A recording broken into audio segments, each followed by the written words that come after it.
नमस्ते भारत की शुरुआत करेंगे बड़ी खबर के साथ। तो इजराइल हमास जंग के बीच ये बड़ी जानकारी मिल रही है। जंग के बीच हमास की बर्बरता देखने को मिली है। हमास ने अब तक 22 बंधकों की हत्या की है, ये बड़ी जानकारी मिल रही है। हमास के कब्जे में 200 से 250 बंधक हैं। इजराइल में बंद 6000 कैदियों की रिहाई की मांग की गई है, ये बड़ी जानकारी मिल रही है। जंग का 11वां दिन और इस बीच हमास की बर्बरता देखने को मिल रही है। अब तक 22 बंधकों की हत्या की गई है। हमास के कब्जे में अभी भी इजराइल के 200 से 250 बंधक हैं। इजराइल में बंद 6000 कैदियों की रिहाई की मांग हमास की तरफ से की जा रही है। 6000 कैदी ऐसे हैं जो इजराइल के कब्जे में हैं, जिनकी रिहाई की मांग कर रहे हैं।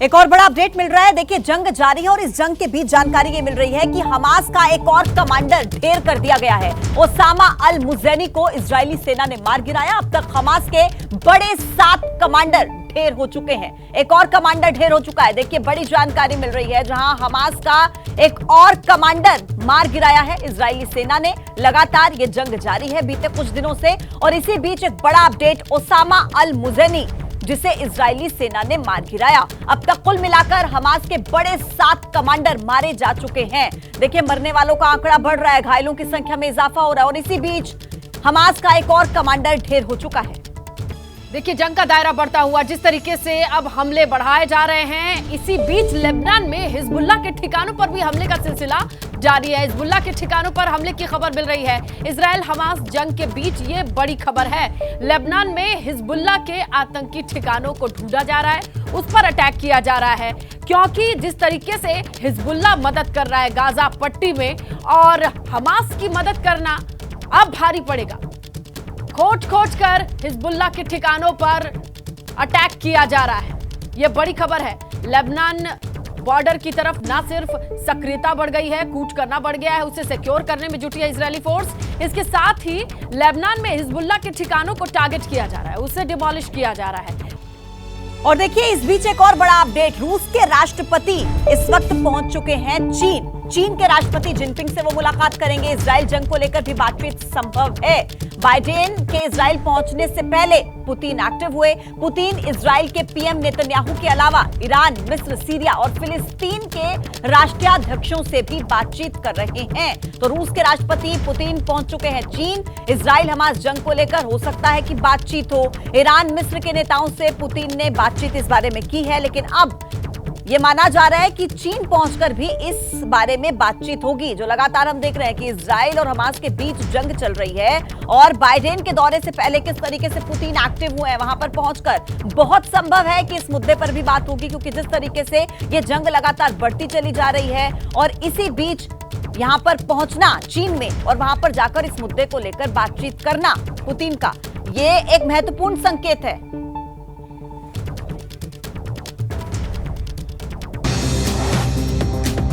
ग्लोबल मैरीटाइम इंडिया समिट 2023 के 30वें संस्करण का आज प्रधानमंत्री करेंगे उद्घाटन। 20 अक्टूबर को पीएम मोदी का गाजियाबाद दौरा, रैपिड रेल के पहले फेज का करेंगे उद्घाटन। यूपी के हापुड़ में सीएम योगी आदित्यनाथ अनुसूचित जाति सम्मेलन की शुरुआत करेंगे। यूपी में आज से बीजेपी का दलित सम्मेलन, कार्यक्रम के माध्यम से दलितों को साधने की कोशिश। मणिपुर में 2 महिलाओं को निर्वस्त्र घुमाने के मामले में सीबीआई ने 6 लोगों के खिलाफ दाखिल की चार्जशीट। 5 दिनों का होगा बिहार के विधानमंडल का शीतकालीन सत्र, 6 से 10 नवंबर तक चलेगा सदन। मिजोरम पहुंचे राहुल गांधी ने पीएम पर साधा निशाना, कहा प्रधानमंत्री को इजराइल की ज्यादा चिंता है।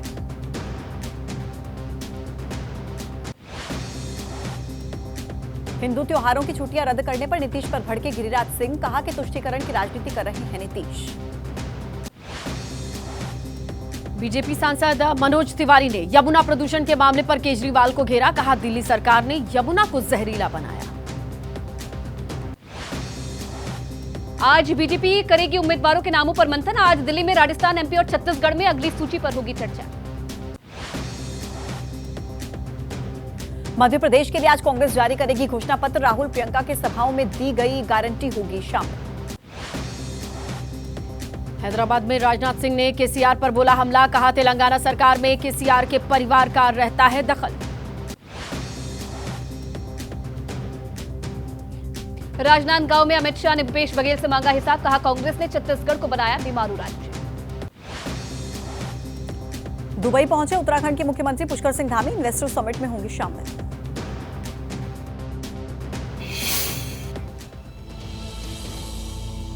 और आइए बात करते हैं इजराइल हमास जंग की और खास तौर पर तेल अवीव शहर की, जहां पर सायरन की आवाज, आने वाले रॉकेट की चेतावनी, यही हकीकत बन चुकी है तेल अवीव शहर की। कब कहां से रॉकेट आ जाए, कहां पर गिर जाए, इसका कुछ पता नहीं। जमीनी हकीकत आपको बताएंगे एबीपी न्यूज के डिफेंस एडिटर आशीष कुमार सिंह। देखिए उनकी report.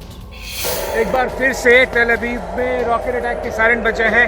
One let's take shelter, और हम यहाँ पे शेल्टर लेते हैं ताकि अचानक से पिछले कुछ दिनों से टेल अवीव बहुत ज़्यादा निशाने पर रहा है। साफ वजह है कि इजराइल की राजधानी में बहुत सारे मिसाइल दाग के हमास मैसेज देने की कोशिश कर रहा है। और ये देखिए आप, ये आयरन डोम का मिसाइल जाता हुआ, रॉकेट्स इंटरसेप्ट करने के लिए आयरन डोम का मिसाइल जा रहा है। और जो आपको तस्वीरों में कहते हैं वो आयरन डोम की मिसाइल होती है, और इसी वजह से तेज़ी से आयरन डोम की मिसाइल को इंटरसेप्ट करना होता है जब फायर की जगह। ओके, सायरन्स ऑफ हो चुके हैं, तो अब हम बाहर आ जाते हैं लगभग। ओके, ये आपने धमाके की आवाज़ सुनी। ये पता लगा पाना मुश्किल है कि ये इम्पैक्ट हुआ है, ग्राउंड इम्पैक्ट हुआ है या फिर मिसाइल को न्यूट्रलाइज किया गया है, क्योंकि पिछले 4-5 दिनों से विशेष तौर पर शब्बात के बाद, यानी कि शुक्रवार को, शनिवार को, साथ ही साथ रविवार को भी, और अब एक बार फिर सोमवार को इस तरह से ये अटैक हुआ। टेल अवीव जनरली बहुत ज़्यादा रोज़ के रोज़ नहीं मिसाइल अटैक में होता था, लेकिन आज अब हमें दिख रहा है कि 4 दिनों से लगातार टेल अवीव पर भी रॉकेट्स दागे जा रहे हैं, और हमेशा देर शाम को दागे जा रहे हैं। कैमरामैन मान के साथ मैं Ashish Singh, Tel Aviv Israel से एबीपी न्यूज़ के लिए। तो देखिए, इजराइल हमास युद्ध के 11 दिन हो चुके हैं। रॉकेट हो, बम हो, इनकी बौछार लगातार जारी है। ऐसे में मौत कब करीब आ जाए ये कोई नहीं जानता। इजराइल के तेल अवीव में देर रात ऐसा ही माहौल देखने मिला। रॉकेट की आवाज सुनाई दी, सायरन की आवाज सुनाई दी। वहां माहौल क्या था, हालात क्या थे, ये समझने की कोशिश करते हैं। ग्राउंड पर आपको लिए चलते हैं, देखते हैं रिपोर्ट अभिषेक उपाध्याय की।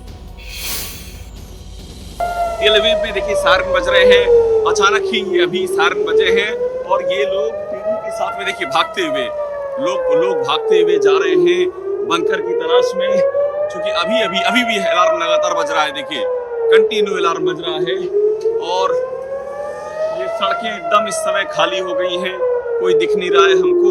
ये देखिए लोग जो हैं वो तेजी से जा रहे हैं शरण देने के लिए, और इजराइल पर ये जो अलार्म है ये रॉकेट अटैक की चेतावनी है।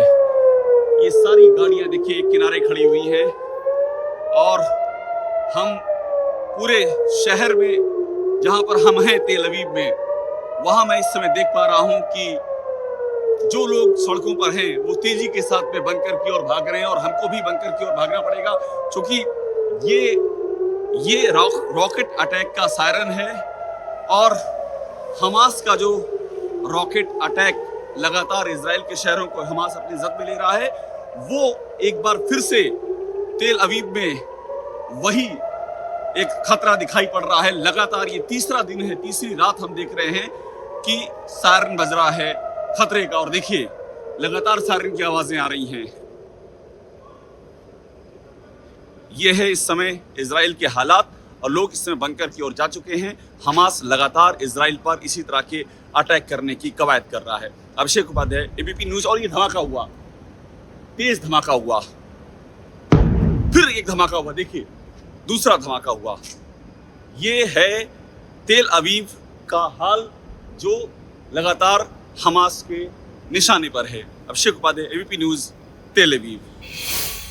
और चलिए नमस्ते भारत में वक्त है लाइव टिप्स की। और सबसे पहले मास्क आप किस तरीके से लगाएं, क्या सेफ्टी होनी चाहिए, जानते हैं डॉक्टर सुरेश कुमार से।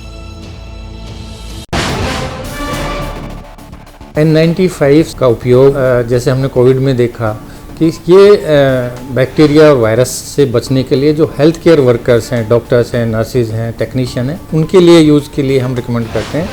कभी भी N95 का उपयोग वायु प्रदूषण के लिए आवश्यक नहीं है।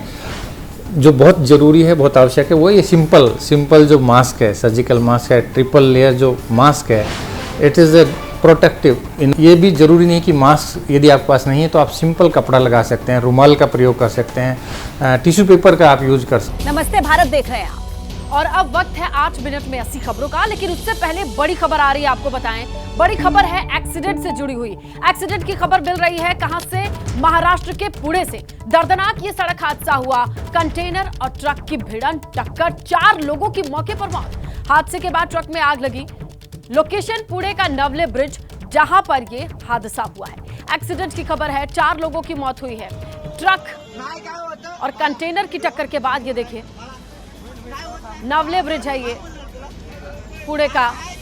इस ब्रिज पर कंटेनर और ट्रक की टक्कर के बाद आग की लपटों में लिपटा ये ट्रक या कंटेनर पहचान पाना मुश्किल है, लेकिन दर्दनाक ये रहा कि 4 लोगों की मौके पर मौत हो गई।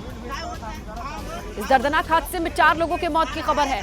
नवले ब्रिज है जहां पर ये आग की लपटों में आप कंटेनर और ट्रक को देख सकते हैं। इन दोनों की टक्कर के बाद ये आग लगी है। इसी दरमियान 4 लोगों के मौत की भी खबर मिल रही है। तो देर रात यह हादसा हुआ।